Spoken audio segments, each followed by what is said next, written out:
IU fans, there's a lot going on in the world, all right? Things are a little, you know, unpredictable in, in politics, in the economy, and climate. It's everything. So many things, so many crazy, unpredictable things are going on. But we're still in the thick of the summer, and let's face it, we got football season right around the corner.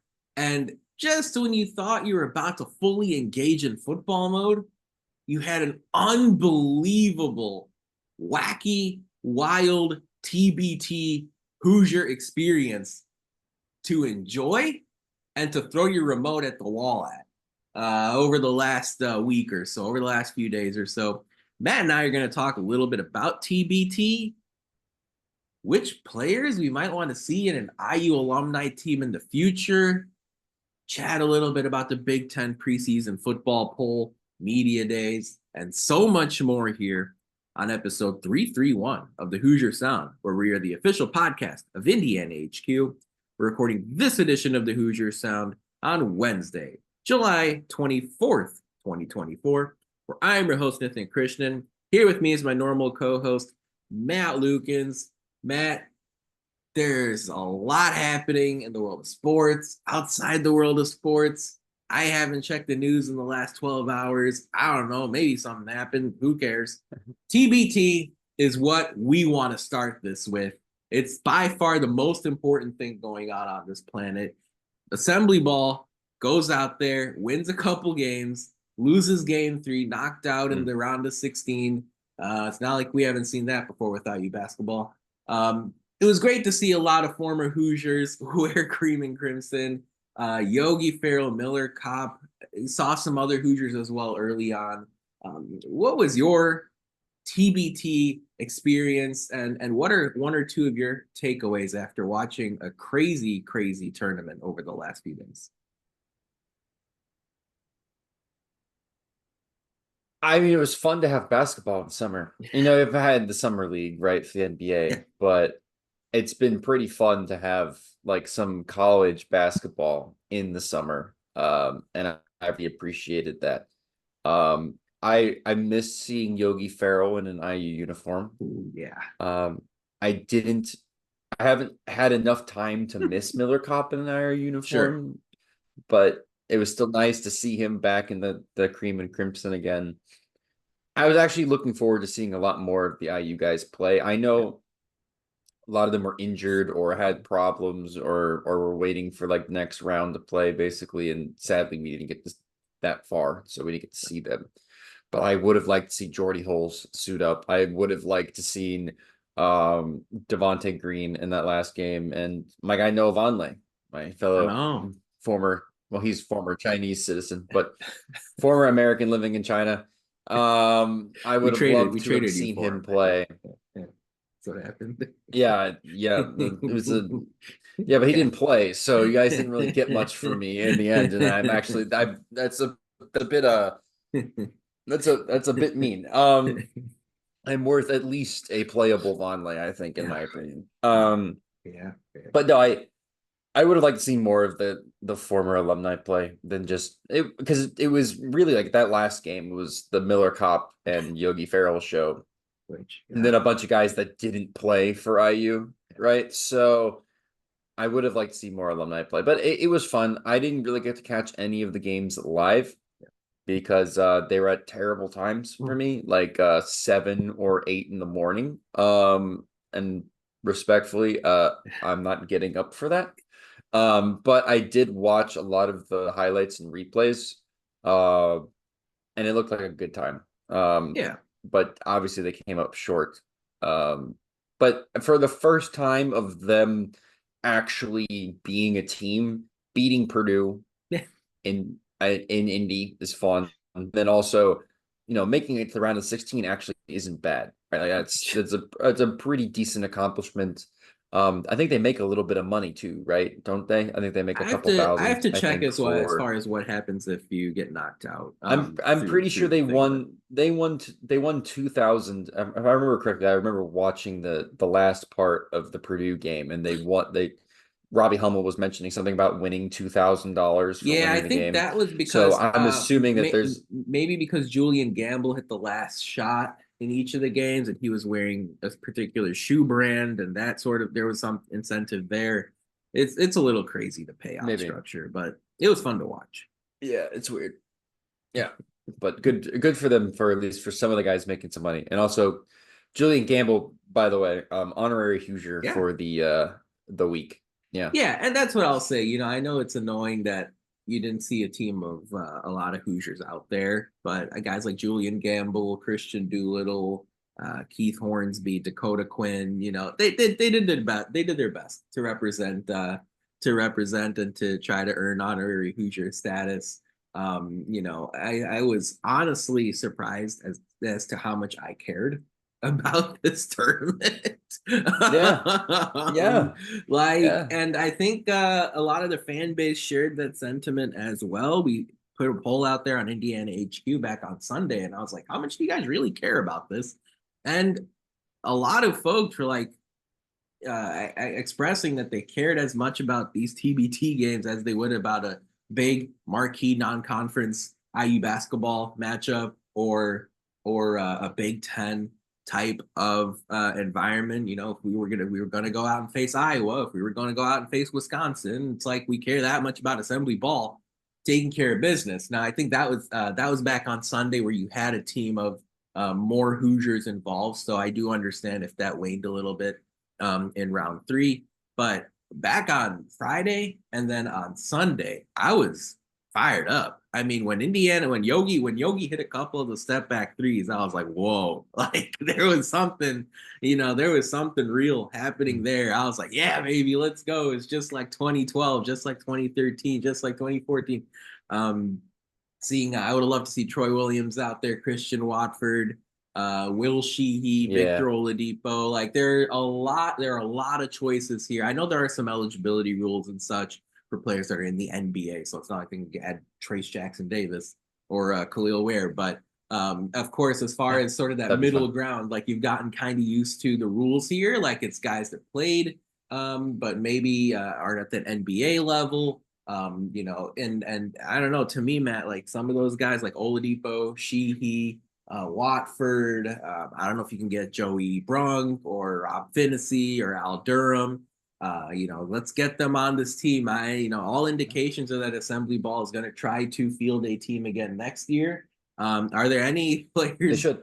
Are there any players that you would like to see join the squad next season outside of a few that we've mentioned so far?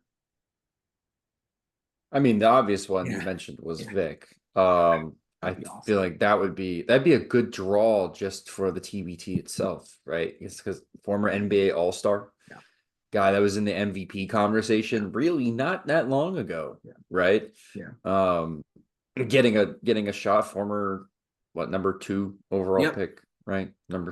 Yeah. So it would be a good draw because you get some of the NBA eyes on it because seeing him play basketball again was just a feel good story for everybody. And then on top of that, you could bring back some of the more recent IU alumni who are trying to make Yeah. a name for themselves overseas. And if they play on a team and they play well, somebody like Victor Oladipo with all the eyes on them, they could get a shot at a G League team. They could get a shot at a summer camp contract for an NBA team, right? Like a training camp or even upgrade themselves from, they're playing in Serbia. They could, end up getting a contract in Greece or something, going up the Euro basketball ladder, right? Or the international basketball ladder in general. So um I feel like that would be really good. I like the idea of Al. Yeah. I'm trying to think who else is playing professionally. There's a lot of people playing professionally overseas. Freddie McSwain, Ooh, hell uh, yeah. is somebody that I mean, Freddie's a friend of the program, so I would like to see Freddie, on the team. Plus, his personality is infectious, and he does all the dirty work. So, got to have somebody like that on the team. Absolutely. Maybe Zach McRoberts. Let's see some of that heart hustle, and muscle on the court. Throw him a roster, throw him on the roster. Look, hey, just throwing out some names. I have Uh, strong opinions just about Zach McRoberts. just throwing out some names. Hey, how about Tom Crean? Bring him back too while we're at it. He was plugged in. He was watching. They need some coaching. They ran some of the worst they played some of the worst like offensive basketball I think I've ever seen in my entire life. Look, I think this tournament's going to keep growing, and we're getting some high profile It should. It's a players.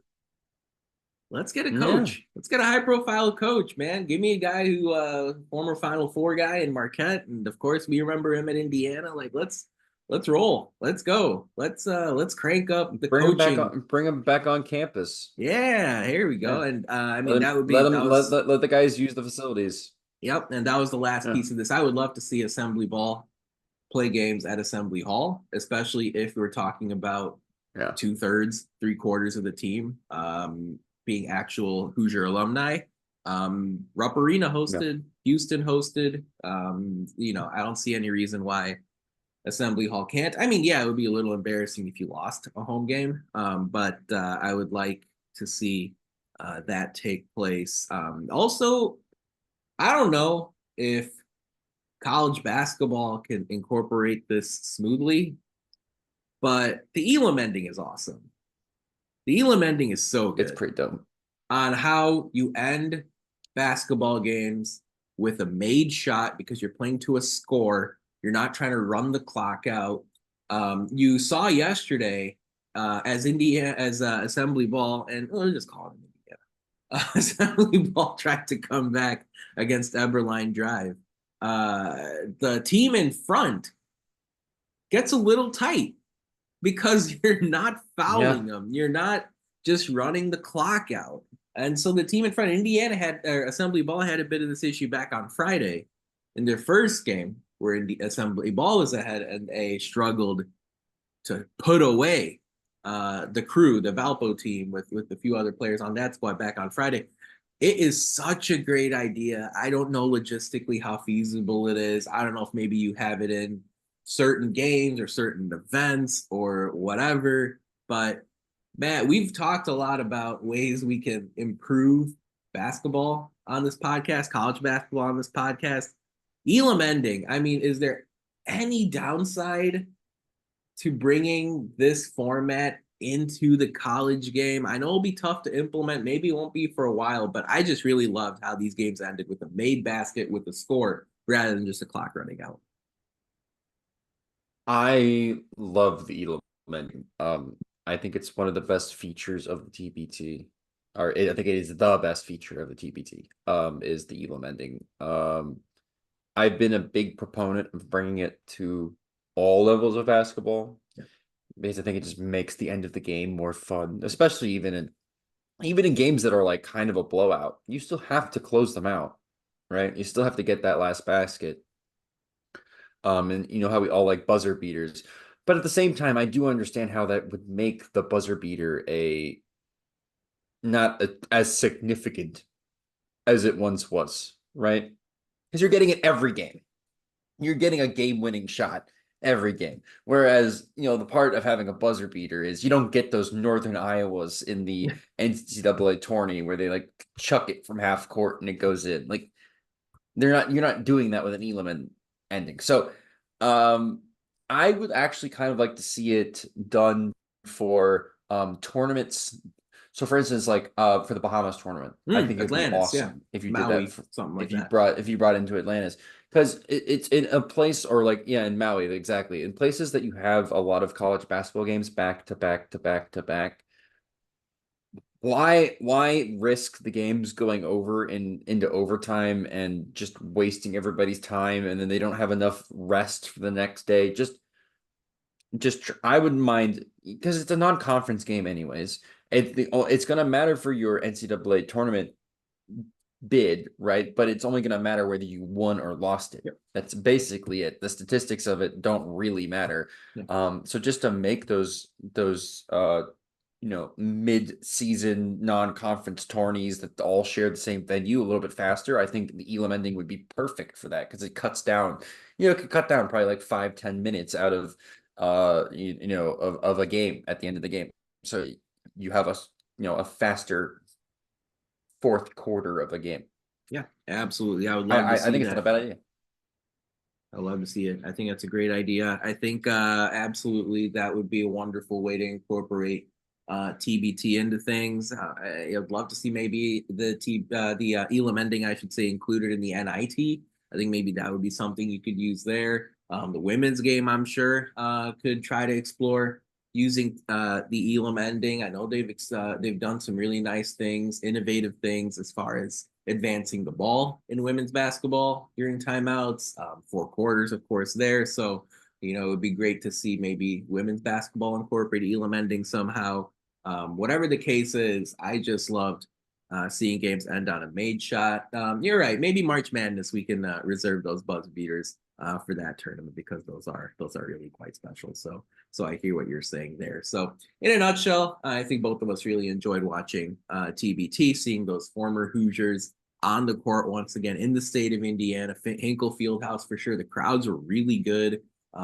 This is about what you see crowd wise. Usually games have, a few thousand people there, and the Hinkle Fieldhouse was really noticeably loud coming through the TV, watching all 3 games televised on this TBT for Assembly Ball. No Peacock usage for summer tournament there, which was great to see. So really enjoyable experience. Definitely want to see Assembly Ball back next year, led by maybe co-head coaches Tom Crean and Mike Davis. Let's win the whole thing next season, folks. We're gonna keep chatting a little bit about IU basketball, and then run a little bit through the preseason college Big Ten college football poll, maybe a little chatting about CFB 25. But first, it's time for Who Won the Week this past week in IU sports, and we are going to tip our cap to the newest NBA draftee from your Indiana Hoosier men's basketball program, Khalil Ware, who had an unbelievable summer league over the course of his games in Vegas, and even going back to the California Classic where he started his summer league journey. Where summer league all first team honors for somebody who was picked number 15 in the first round of the NBA draft. Only one other rookie, Houston's Reed Shepherd, was named to all summer league first team. Where went 15, Shepherd went number 3. So you can see, the value that Miami got with that number 15 pick, just like the value Golden State got with taking Trace Jackson Davis down at number 57. Doubt Mike Woodson's coaching ability of big men at your own risk. Khalil Ware, absolutely incredible. Pick number 15. Awesome summer league, numerous double-doubles, was excellent in the Heat Summer League Championship game win over Memphis. Scored over 20 points in that game while getting a double-double. Man, I know you are plugged into the Miami Heat. Khalil Ware, right? Exceeded all your wildest dreams and expectations. He met exactly what my expectations were. I thought he was going to be this good. I considered him one of the, a lot of the people I follow that are draft guys considered him one of the top 5 to 10 guys to draft just for value. And the Heat haven't had a center that they had Kelly Olynyk for a while. But they haven't had a stretch 5, like a notable stretch 5 in the 27 years I have watched the Heat. If you count Chris Bosh as a 5, you can count Chris Bosh 5, I guess. But other than Chris Bosh, they haven't had a notable guy that can shoot the 3 from the 5 position. So, yeah, I was so happy when they picked him, and the fact that he's performing really well and adapting to the NBA style already just shows what a remarkable basketball player he is. But you guys already know that, so. Yeah, and you also know that he fixed a lot of the concerns about his motor and his energy and his effort and all that stuff. That's thing of the very, very, very, very distant past. Where awesome, incredible, went way too low. Number 15 was a joke, especially in this draft class. He should have gone in the top 10. But that's why the bad franchises are up there, if you ask me. That's exactly what I was about to say. It's like it's a pick your it's not even that. It's like almost like you don't want to be drafted in the lottery. Nowadays. I'm not even lying to you because like the franchises that are up there for a reason. Outside of like the Spurs, right? Like 'cause the Spurs are a good franchise that develops you. But all the other franchises you look at, they go like they never develop anybody, or if they do, they just want to leave, right? Whereas the Heat develop you and they win, right? And so this is one of those weird years where they're just like kind of not like a super late draft pick. And of course, they get one of the best for value draft picks dropped right into their lap. So thank you. Thank you, all of these stupid NBA franchises. I love Yeah, you. Portland and Washington and teams like that have just had a very tough time winning playoff series, winning 40, 45, 50 games in a season. Even after Portland struck gold with Lillard and McCollum, just they were never really able to exceed expectations over the last 5, 6, 7 years.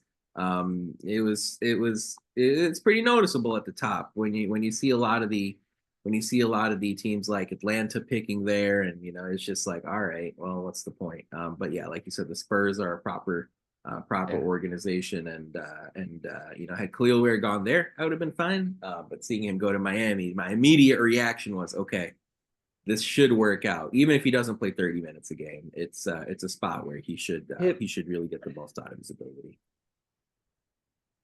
I'm trying to picture Khalil Ware and Wembanyama sharing the same court together. That was my And part of my thought, that's because kind of fun. San Antonio had 2 picks in the top 10, and I was like, the best way, especially now with Edie going up high, Klingon going up high, it's partly because some of these Western Conference teams are sitting here and saying, hey, maybe we need somebody to slow down Victor Wembanyama over the next 5 years. Well, the best way to get somebody off the team, and not slow your guy down is by drafting him. Can't defend him if he's on your team. Yeah. So I was like, maybe that would be a spot. But of course, they went and took Stephon Castle. Yeah, anyway, that's where that ended up. But awesome to see Khalil Ware dominate. Every game he plays well, it helps Mike Woodson's recruiting pitch over the next few years, as well as the assistant coaches on his staff. So way to go as far as the developmental team on Indiana side of things. Then you're seeing Khalil Ware do massive things in the NBA already. Folks, if you enjoy our show, leave us a review. Tell a friend. Share our links. Your support really helps us grow this podcast and reach more passionate IU fans such as yourself. Find us on social media at Indiana HQ, at the Hoosier Sound. Give us a follow, like our stuff, retweet, share. That type of stuff really helps us grow and grow and grow, especially given that football season, basketball season, school year in general are right around the corner. Matt, let's keep IU basketball conversation going here. The schedule and the non-conference side of things came out. Indiana knows every opponent on their upcoming schedule for this 24-25 season. We don't have times in TV yet for Big Ten games, but we did hear that at the end of the day, Indiana's non-conference schedule, not too strenuous outside of a home game against South Carolina and the battle for Atlantis in the Bahamas. As far as this non-conference schedule, Matt, Indiana did receive a little bit of criticism. Hey, it was a little soft. It was this, it was that. What are your thoughts, observations as far as Indiana's non-conference slate going into this big upcoming season? Is it soft? Yes. Am I mad that it's soft? No. That's my thoughts on it. The reason why I'm not mad about it being soft is because, especially over the last couple of years, I felt like IU had a really tough non-conference schedule. From time to time, I just feel like they've played a lot of high-profile games, which I can't be mad about because they're fun. But to be honest, we haven't really won as many as I would like. So those are always, negative resume builders. And then you add on to the fact that you have a team full of a bunch of new guys that have never played together, and you're working out all those moving pieces. Maybe playing tough opponents the first couple weeks into a season probably isn't that great of an idea because you're going to be, at a disadvantage given the fact that you don't have a lot of team chemistry yet. Right. So I'm not mad at, the first couple of opponents being cupcakes. And by a couple, I mean a significant amount of them being Yeah. cupcakes. I'm okay with that. But with that being said, like some of the teams that they have on the schedule Yeah. that people consider cupcakes are not really cupcakes. Yeah. Like the UNC, is it UNC Wilmington? Like the Greensboro. Yeah. UNC Greensboro, sorry, Greensboro. Greensboro, the UNC schools are always feisty. You've got who's the Chattanooga's other not bad. big major on the Winthrop's schedule? not bad. Got Miami's that's what Miami, I Ohio. chat. That's what I'm saying. There's a couple of teams that they're not as bad as people go. Oh, it's Miami of Ohio. It's like, no, they're going to be pretty decent. They're not at near the level of a Gonzaga. They're not anywhere near the level of opponent that Purdue is playing this year, right? But But you also shouldn't. You're IU does also have it. not Purdue. Like you're not Purdue. You're not as good as Purdue. Mm, You're not as mm. the yeah. You're not as you don't have as much continuity as Purdue. I think this team is better than Mm, Purdue's team, yeah. but I don't think they don't know each other as well, Right. right? And so that's why I'm okay with it being easy. I think if a majority of the team, like let's say both the guards come back next year and you just bring back a five and Trey Galloway returns for his like 25th year, which he can't. But Maybe like even if Renew comes like let's back, just say right? he does, Renew comes back. Like let's say this team has a lot of continuity next year and they have the same level of non-conference opponent, I'd be like, all right, what's going on here? But with them having to put so many moving pieces together, I'm okay with the staff being like, all right, let's take South Carolina at home and let's go see what we can do in the Bahamas. But what they need to do in the Bahamas is they need to play one of Gonzaga or Arizona. And I think you mentioned that before we brought on the podcast, but it's true. They need to play one of them. But they don't have to win. They don't have to be as good as they will be in March, hopefully. But they have to play them. They have to play them close. They got to make it a game. Otherwise, this conference schedule looks like a pile of steaming dog crap. So Yeah, exactly. And yeah, just real quick, what I meant by Purdue is like, yeah, obviously you look at the preseason polls and whatnot. Yeah, Indiana, Purdue, neck and neck. Indiana might even be ahead in some of these. But from a program equity standpoint, right? Matt Painter can go out, schedule big teams. He knows that his team's going to put up a good fight against whoever they play in the non-conference slate because Matt Painter's really, really good basketball coach at Purdue, has won more games than any other Big Ten team in the last 10 years. Indiana's not that because when we tried to play Auburn, when we tried to play UConn, it was absolute carnage. Same with when we tried to play Arizona in a one-off in Vegas. So I like this strategy. In fact, honestly, I would almost be even more extreme. I'm not sure why we chose to play South Carolina. Like I'm like, why even have them on the slate? Frankly, like why didn't we just replace them yeah, with whatever one mid-major or something? But whatever. South Carolina's not a home and home series, so you just get them at home and then you forget about them. So whatever. Fine with that. I would have preferred that South Carolina game in Indianapolis if we are going to play them because you get more 10-pound points for being a team on a neutral site, right. even if it's semi-neutral, rather than getting them at home. But we're diving too deep into the weeds there. Bahamas is going to be fun, and I think it's a little bit deceptive because Battle for Atlantis just takes up one line on the schedule right now. When we all know that it's going to be three important games that Indiana plays in November in the Bahamas, and you might get one Yeah. or two of Arizona and Gonzaga. And then you look at the rest of the field, and West Virginia might end up sneaking into the top 25. Louisville, Oklahoma, can one of those teams end up having a good season? I mean, Louisville, hello, anybody awake there?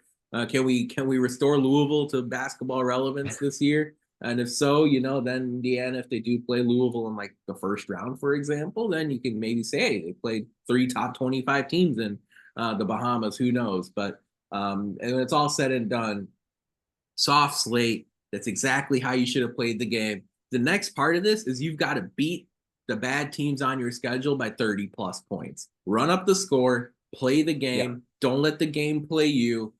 Go out there. I don't care. I mean, the way the system is set up now, it incentivizes running up the score. It does not incentivize making mistakes and learning through them and developing players, right? So if you're up by 30 against SIU Edwardsville with 10 minutes to go in the game, do not play Ja'Kai Newton. Do not play Gabe Cubs. Do not play guys at the end of your bench. Lean into winning that game by 50 points because that helps. And I know that's going to sound hard for some people, but look, this is the system now. Sorry. That's just the way it is. Yeah. And so, in a perfect world, I'd like to limit Umar Ballo's minutes. I'd like to limit Miles Rice's minutes. I'd like to limit Caden Carlisle's minutes and reward them for having a very good 20, 25 minutes against a team like SIU Edwardsville or a team like Eastern Illinois. But that's not the way the system is set up. I would like for those guys now to play 32 minutes, make sure we go up by 50 points, make a mockery of the game, and then their Ken Palm rating will go up. So, you got to play the game. Don't let the game play you. Looking forward to it. Basketball season is very close. It's kind of crazy, but if you feel like the election, it's very weird. If you feel like the election is coming quickly, college basketball season starts before that. That's coming quickly. You also have college football is about literally 1 month away. I believe we are 1 month away from the first games being played in Ireland. Yeah. So here we go. Yeah. No pressure. Lot of fun about to get going as far as that world is concerned. We're gonna chat a little bit about football here in just a sec, but first it's a quick time for a social media shout out. Once again, folks, you can find us on social media on Twitter, on Facebook, on YouTube at Indiana HQ, or at the Hoosier Sound on Instagram. Matt, we're not Indiana HQ, but what are we?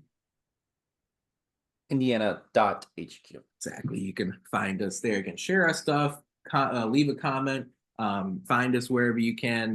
We'll do our best to see we see every message, and we'll do our best to respond when we can. Matt, college football season is here. Fall camp start in the next couple weeks. Curt Cignetti is going to speak to the media at Big Ten Media Days on Thursday here in the U.S. It's going to be exciting. This Indiana team has a preseason over-under of 5.5 wins, but when you look at the Big Ten preseason poll that was released, Indiana came in 17th. Indiana actually, when you compare the poll standing to the preseason over-under win totals, actually came in the preseason poll as the most underrated team in the Big Ten, while other overrated teams include USC, include Wisconsin, Northwestern. Man, I know we're all excited about this upcoming football season. I know we all think Curt Cignetti has his team headed in the right track before the actual games begin. As this summer winds down, fall camp about to get underway, media days tomorrow. What are you excited most as it relates to IU football and the Big Ten football landscape in general? So for IU football, I'm looking forward to seeing all the new guys. I mean, we have one of the better transfer classes, according to PFF. Yeah. Maybe one of the best transfer classes in the entire country. And given the fact that I've been playing the new college football game incessantly over the last, it's been like a week or 2 weeks since it came out. Over the last however long it's been since it came out. It feels like forever ago. I've gotten used to playing with the roster, and it's fun. Elijah Sarrett is awesome. Curtis Rourke is pretty good. Donovan McCulley's a beast. We're talking about this guy, but Miles Price, before we started the show, is so broken in that game. He's so good. D'Angelo Pons in every single one of my dynasty. I've played through now 2 dynasties now, where I only play like 5 or 6 years into the future or whatever. But on my second one, and he gets to 99 overall. He's just an absolute beast. And that should come to no surprise of anybody who's seen him play for JMU. Yep. So I'm very excited to kind of see where this team goes. And it's weird because when you look up and down this roster, I think one of the stronger position groups is actually the D tackles.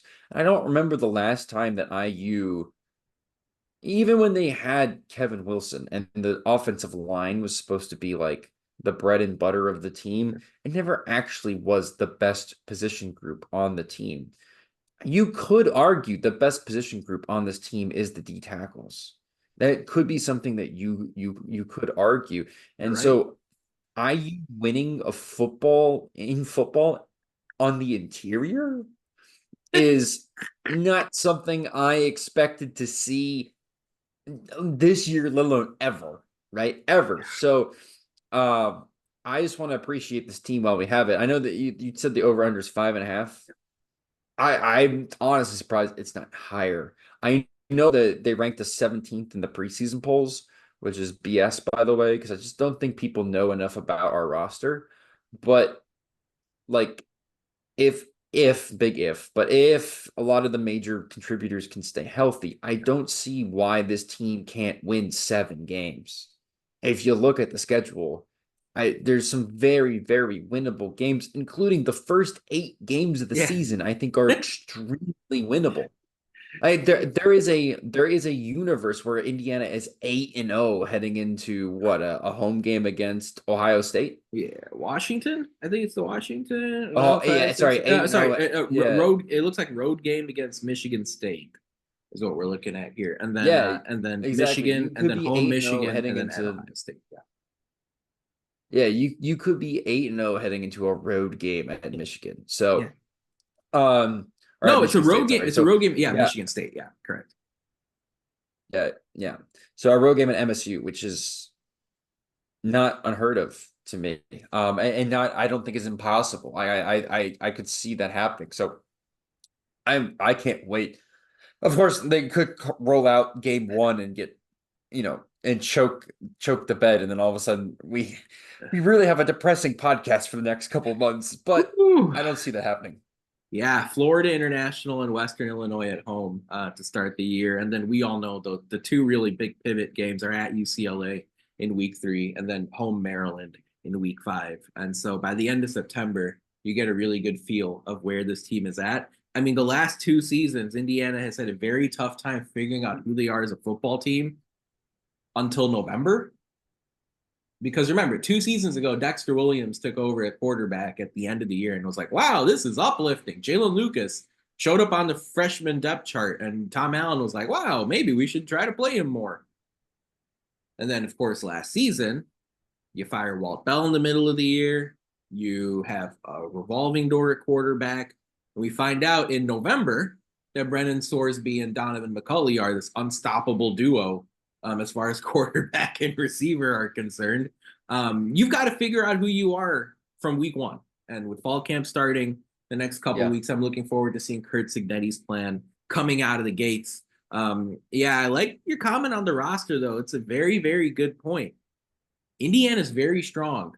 I know it's hard. I know it's awkward to say, but Indiana is very strong on the offensive line and the defensive line this season, especially relative to previous IU programs. Because as you talked about, Kevin Wilson built the offensive line. You had Jason Spriggs, you had Dan Feeney, you had a few other guys in there. But the defensive line wasn't all that great. Tom Allen had a few great defensive linemen over the course of those great seasons in 2019 and 2020. Of course, Jerome Johnson is somebody that I remember off the top of my head. You had some good pass rushers. Ryder Anderson had a very good year in his 1 year at Indiana, but the combo was lacking. The offensive line, defensive line, both being good. And I know you're like, Nathan, none of these guys have played all that much at IU. You're right, but Mike Caddick is someone that has a lot of respect around the league. Carter Smith is someone that everyone wanted when his name was in the portal real quick, and getting some of the considerations there from teams across the country. And you don't know them now, but Mikhail Kamara, CJ West, James Carpenter, like these are guys that you're going to know real quick, especially after the first couple of weeks of the season. So it's going to be really fun to watch this team. I'm really curious to hear Curt Cignetti's comments. What is he going to emphasize early on in the fall camp period? What's he going to emphasize early on in the season? His comments coming up Thursday during Big Ten Media Days. Matt, at the top of the league, you've got teams like Ohio State, Oregon, Penn State, Michigan, Iowa, Nebraska, USC, Maryland, and then the team that made the college football playoff final in Washington. What stands out to you about the top of this league? You know, do you see a national title contender? Do you see how many teams do you see potentially in the CFP, or is it too early to tell even now? I think this is my hot take. This will also get everybody off my back for being a closet Michigan fan. I think Michigan's going to take a significant step back.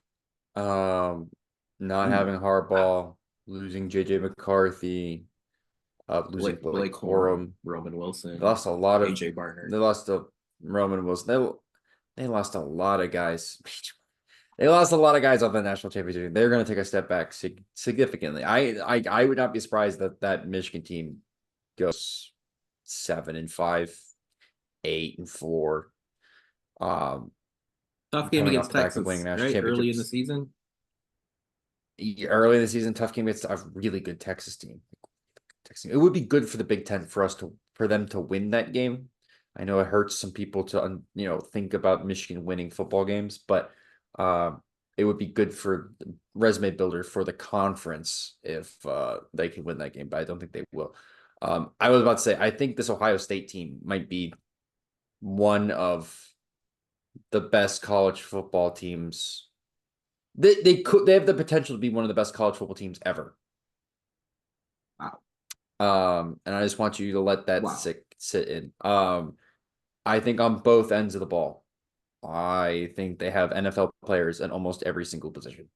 So, it reminds me a lot of the 2001 Miami Hurricanes, LSU in 2019. Wow. Like, I think a lot of these guys, we're going to sit there and look back on this Ohio State team and go, why weren't they more prohibitive favorites than they already are? I think Will Will Howard's a guy. Howard. He might Yeah, not I'm get. just yeah, that's the guy that I'm a He little he's nervous about. he. I was gonna say I think he's gonna be solid. So I don't think they're gonna ask him to do too much. He's got so many playmakers around him. I mean, they have two potential NFL running backs in the same Yeah, backfield. they do. They have pretty much an NFL offensive line, pretty much an NFL defensive line. They might have the best player pound for pound in college football lining up at safety for them. Caleb Downs. And so Caleb Downs, yeah. So they have a squad. Oregon's not a team to scoff at either. I mean, Dylan Gabriel is there, former Oklahoma quarterback, former UCF quarterback, now at his third school. Is there playing? They have talent all over the place. They're built like a Big Ten team. Like the strength of Oregon's team is their line play, right? And running the ball, which is surprising to some people given that it's an Oregon team, but it's true. They're going to be good from the jump in the And Big of Ten. course, you cannot forget on that Oregon squad, you have former Hoosier legend Matthew Bedford slated him to start on the offensive line for their guys. So That's right. we're rooting for him. We're not playing him. Was it Matt? Was Matt Bedford? Didn't he go to Colorado? He did, but then there was Am a I late tripping? change in his situation because Yeah, late he change in the realized he situation. rolled out Yeah. of bed one morning and realized, wow, Oregon is an actual professional, proper football program compared to Colorado. So Yeah. Yeah. I remember him committing to Colorado being like, why, Matt? And then he went to Oregon. But yeah, I think Oregon smart move. and Ohio State are the cream of the crop as far as it comes to the Big Ten. And I think there's a pretty big gap after that. Yeah, and that's where I'm kind of excited to see how things go because I agree. And then I'm like, wait, could you get third place Indiana? Like, Mm, mm, mm, that's where mm. I know it's a little That's nuts. not Like, that's not that crazy though. because I look just in general, folks. After having watched college football now for I would say intensely for like 15 to 20 years, it's you're better off being something like you're better off being a little bit more pessimistic. That's a good rule of thumb early in the season.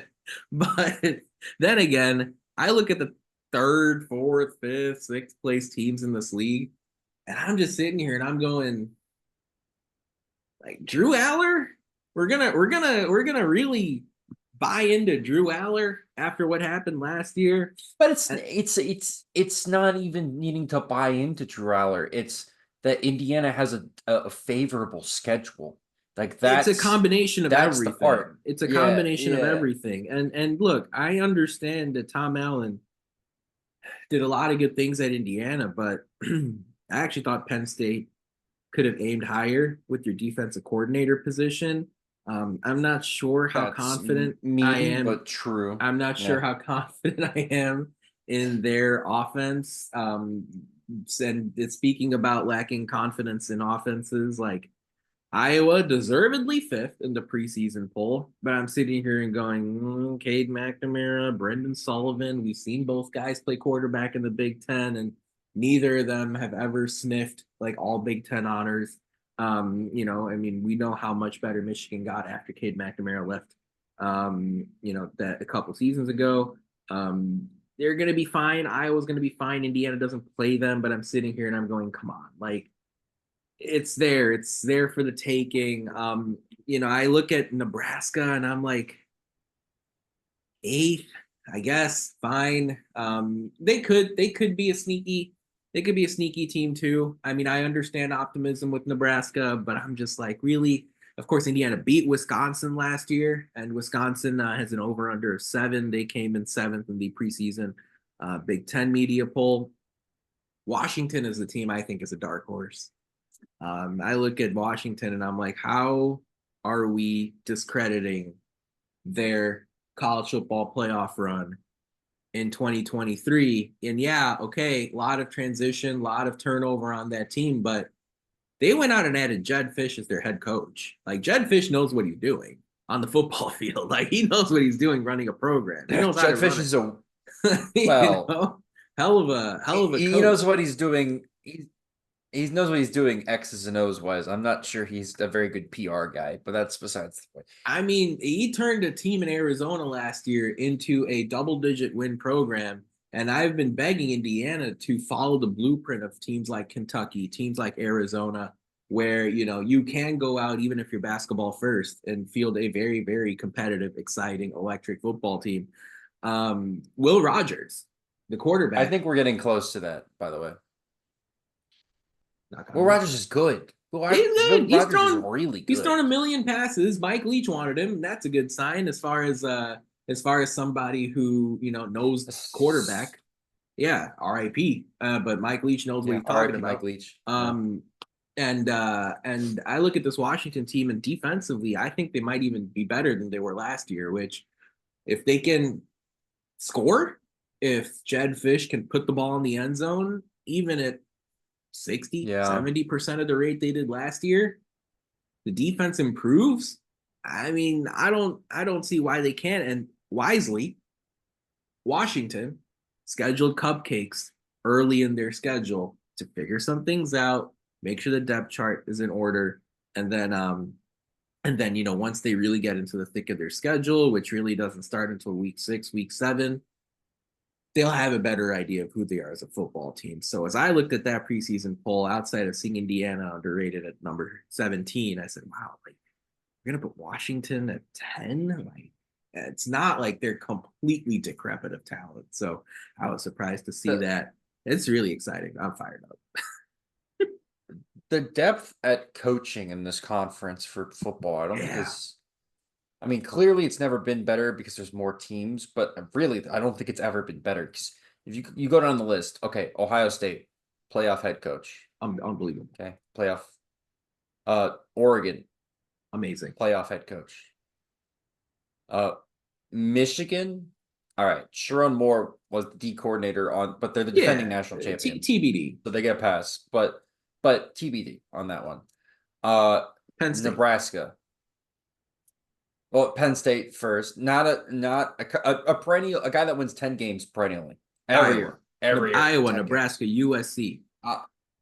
Iowa is always in the Big Ten championship game. USC has a playoff head coach. Nebraska Former has. NFL Did head Baylor make the coach. playoff? No. No, Former close. NFL head coach. You have Wisconsin has a former former playoff coach.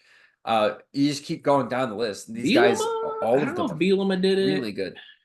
ever. Bielema never made no. Bielema Wisconsin? no. Bielema never made Did the playoff. Wisconsin never made the playoff. Wisconsin's never made the playoff. I promise Rose? you, they Okay, well, haven't. so the Because next tier, which is like there's Rose Bowl champs. Yeah. yeah, really good. I mean, the Big Ten, it's as a whole has only gotten what, 3 teams in? Michigan, Ohio State, and Michigan State. Those are the 3 teams that have made the playoff from the Big Ten. And then you include And with Washington that and aren't a Oregon. part of Yeah. that aren't a part of the new. Yeah, I was gonna say that are not a part of the new additions because then you could put Oregon, Washington, But USC make it one but year. not No, USC. No. Which is no. funny to think about.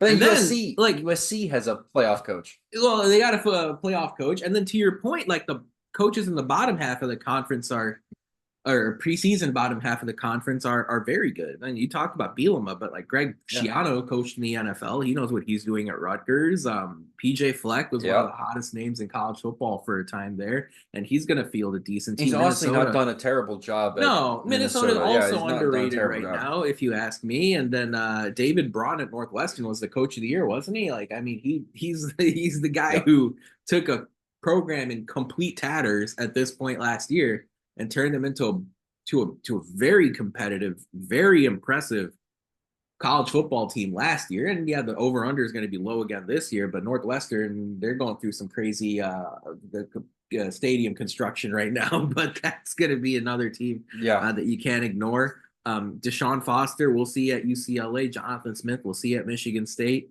But I'm sitting here, and Ryan Walters, we'll see at Purdue. But like, this is a situation where even the bottom half of the league, you're like, whoa, like these guys coached the NFL, these guys coached in the CFP, or I'm sorry, these guys coached in, big bowl games, they've built programs, they've had Yeah, some tradition of winning. Like yeah.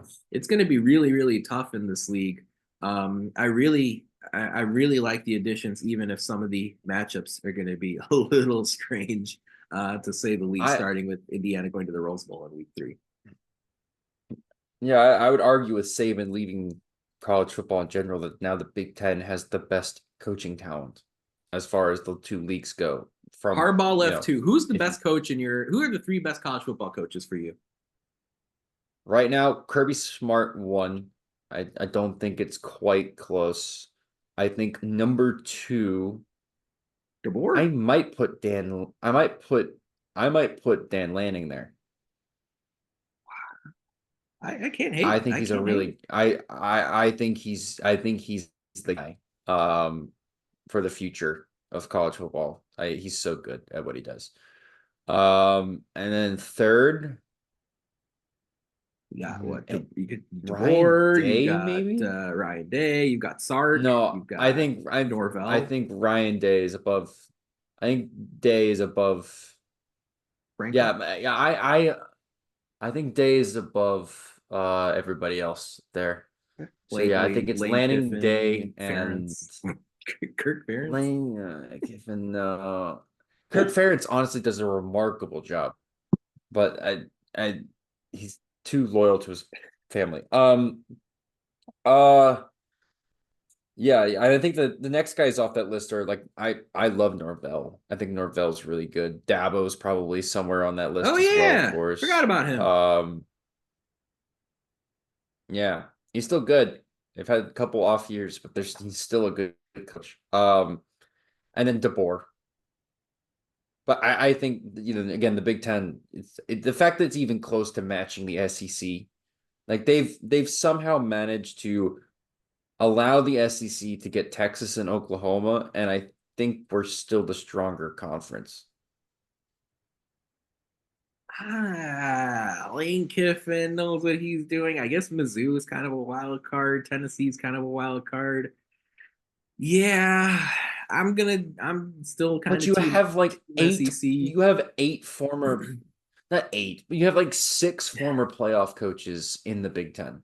And the SEC has DeBoer, Kirby Smart, Sark. Uh, yeah. That's it. Kiffin? Ever? Did Notre Dame ever make the? No, Kiffin's never made it. Did oh my God, what's his name at LSU? Brian Kelly. He did, yes. When he when did Brian Kelly? Yeah, he did. So they have four. But they also Big Ten still lost has more. by like 50. So They lost like a billion every single time they were in there. Yeah, Notre Dame never did well ever.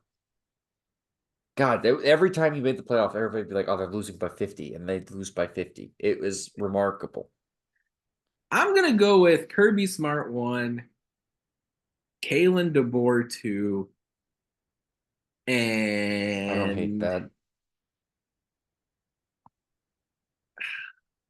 3 is a wild chase. Who'd you have it to? I had Dan Lanning. And then you also had Ryan Day up there. Um, Yeah. I'm gonna give credit to Ryan Day. I don't think he should be crapped on for losing to Michigan. I think that's an acceptable. Like everyone does not like Ryan Day losing to Michigan, understandably. It's But true. I'm gonna sit here and But say I'm that's I'm thinking okay. It's fine. I still respect you as a football coach. when I'm thinking of coaching, by the way, I'm not just thinking of X's and O's. I'm also adding in recruiting and running a program and running an NIL collective or 12. Like what happened So to Kyle? Like why did Kyle McCord start at quarterback last year? You know what? It's the same thing as Mike Woodson not having a backcourt last season. no, that's exactly what it is. I cannot tell you, Like what happened? Nathan. I can't. Somebody. There could be a 30 for 30 on that. But There should be. like how did you not get a transfer QB when you have three future NFL wide receivers, three, and a high level offensive line? Like you should have been able to go and get the best quarterback transfer on the market for cheap because you're like, if you throw to these three guys, you could be the inverse of Joe Burrow. You could go from whatever program you want to Ohio State and be an NFL QB, where Joe Burrow went from Ohio State to whatever program he wanted to become, a future first overall draft pick. So, yeah, I mean, you could have gotten anybody to go to Ohio State. Yeah, I'm pretty sure you could have taken here's a funny. You could have taken Richard Lago and put him on Ohio State and they probably win 10 games. like it's nuts. I just don't understand what the thought process was. I really hope Richard Lago doesn't listen to our Yeah, podcast just well, randomly. I hope this just never circulates back to him. Just like my he had comments about Justin he had Smith a he had circulated a, he back had to a great he Justin had a Smith. great arm. I Lego hope had a this. great arm. Yeah, we'll try to control He had a great arm. Just I'm not sure all the marbles were stayed on the track up top because he would Wow. throw he would Wow. make some reads.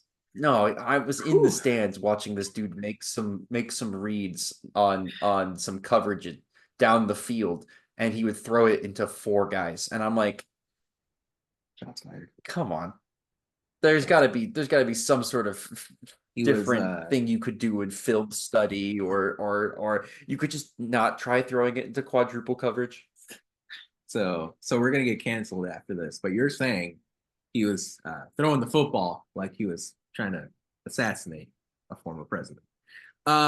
Look, Matt, any final thoughts as we wrap up here on this Wednesday night afternoon? Everything Wednesday. It just Wednesday. Geez. Yeah, just I don't know how I can follow what you just said. But that doesn't the Trump getting shot in the No, ear no, feel like yeah, 6 months ago? yeah, for sure. Yeah, Doesn't it? It absolutely. feels like 6 months ago. Yeah, it does. Absolutely. Where'd you think I was going with that?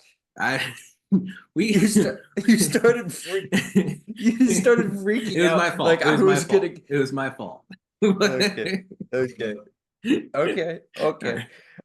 Anyways, life's good in China. Yeah. I am really enjoying it here. Uh, can't wait for the Olympic Games starting up right now. Actually, I think Olympic soccer is on as we speak. I saw Uzbekistan tied it up with Spain. Oh, So the wow. Euro winners are on a little bit of a hangover, getting tying with Uzbekistan. By the way, 25 points if you can tell me right now on a map where Uzbekistan is. Anyways,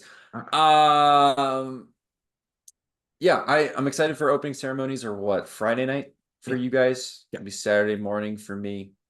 So it'll be a good old grand. Well, I guess it was Friday afternoon for you guys because in Matt, France it'd be the Olympics, I'm having a tough time with them because here you've left this country, but one candidate for presidency is getting shot at, the other one dropped out.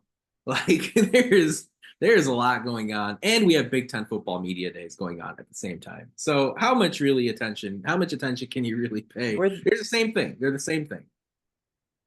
were the Olympics always at the same year as the election?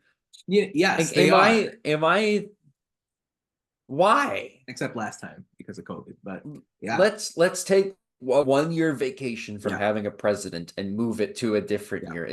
It shouldn't be the same summer as the Olympics. It yeah. shouldn't be the same summer as the Euros or the Copa America, and it should be the same summer as the FIFA World Cup. So you have to put it on an odd year. Exactly. And it shouldn't be That's at the my same time as Big Ten football media days and the NFL preseason. Like they've got to really it should just never prioritize, happen. stick them What if in, I don't know, June, maybe.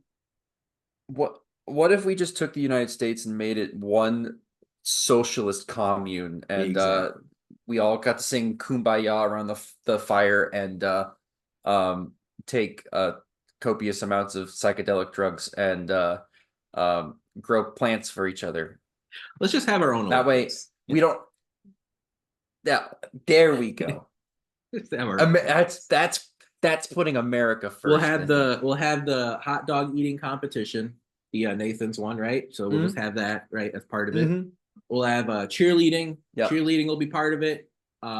Baseball, football, and Baseball, football. Who can make the biggest splash in a pool full of small children competition? CFB Like it's 25. 4th of July. And Yeah. it'll just be states competing against each other. And you'll have like Nebraska Jim versus Florida Jack, and winner gets gold. Yeah, that's really all I like had. that. I mean, football season is here. Because once Big Ten media days start, we are locked in. Preseason for the NFL is around the corner because training camp is here. And if you all don't know, I'm a Bears fan since I was 0 years old. And for the first time in my life, we have a quarterback. And there aren't Go going to be Bears. enough high expectations on Caleb Williams. They cannot be high enough. Are we sure what Caleb Williams is that good? If he's to me, he's a combination of Patrick Mahomes, Tom Brady, Johnny Unitas, Peyton Manning, Dan Marino, and John Elway, and African American. There you go. TBT was fun. I love that. Really like that. I want to see some more IU guys on that team, and I don't care about how soft the non-conference schedule is. Win the games that you're playing, and I cannot emphasize this enough. Run the score up. Do not care about how guys develop. I know it sucks, but eventually Ja'Kai Newton will start for this team and play 30 minutes a game, and he can be part of the next IU team that runs the score. It's just the way it is. This day and age. Like, unless they change the system, which I don't know. I don't think they will. But folks, that about wraps it up for our 331st show of the Hoosier Sound. Thank you so much for joining us. We really appreciate your support. To hear more fantastic episodes like the one you heard today, be sure to follow us at Indiana HQ and at the Hoosier Sound to make sure you don't miss any in the future. Or you can go to our website, indianahq.com, to find them all in one place. But as always, thank you for listening, Hoosier Nation, and we will see you next time.